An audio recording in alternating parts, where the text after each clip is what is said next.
Ei, gente, o Neuropost de hoje é sobre esclerose múltipla.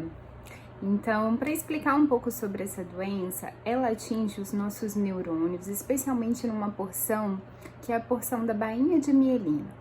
O que a bainha de mielina faz? Ela facilita o nosso impulso nervoso. Então, de um neurônio para o outro, existe ali uma certa proximidade desses neurônios e na hora da transmissão, essa bainha de mielina é importante ali para facilitar e impulsionar ainda mais esse impulso, para que ele chegue a longas distâncias e alcance outros neurônios.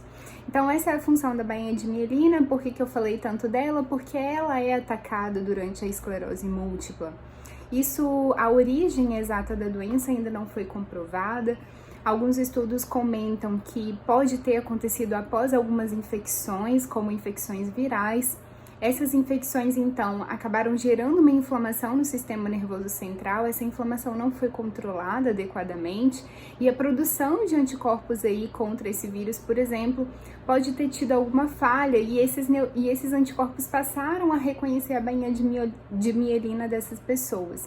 Então, também por isso considerado uma doença autoimune.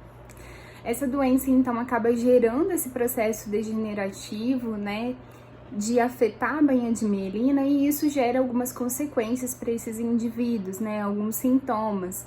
Então, podem ter sintomas como, por exemplo, uma fadiga, um cansaço e também sintomas de formigamento, por exemplo.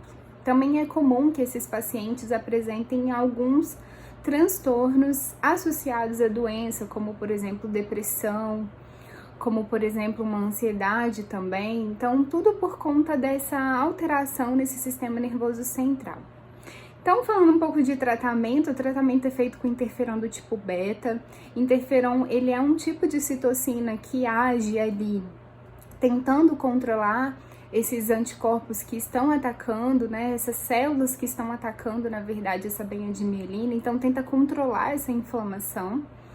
E também, né, todas as outras terapias relacionadas aos transtornos. Então, é importante, caso apresente sintomas de ansiedade e depressão, também tratar esses transtornos. E, assim, a boa notícia é que tem tratamento. É claro que é uma doença que afeta bastante mesmo o sistema nervoso central, mas tem tratamento, tem como ainda ter uma qualidade de vida, de certa forma, com a doença. Então, eu espero que tenha esclarecido, mas tendo mais dúvidas, mais doenças, a gente comenta aqui. Beijo!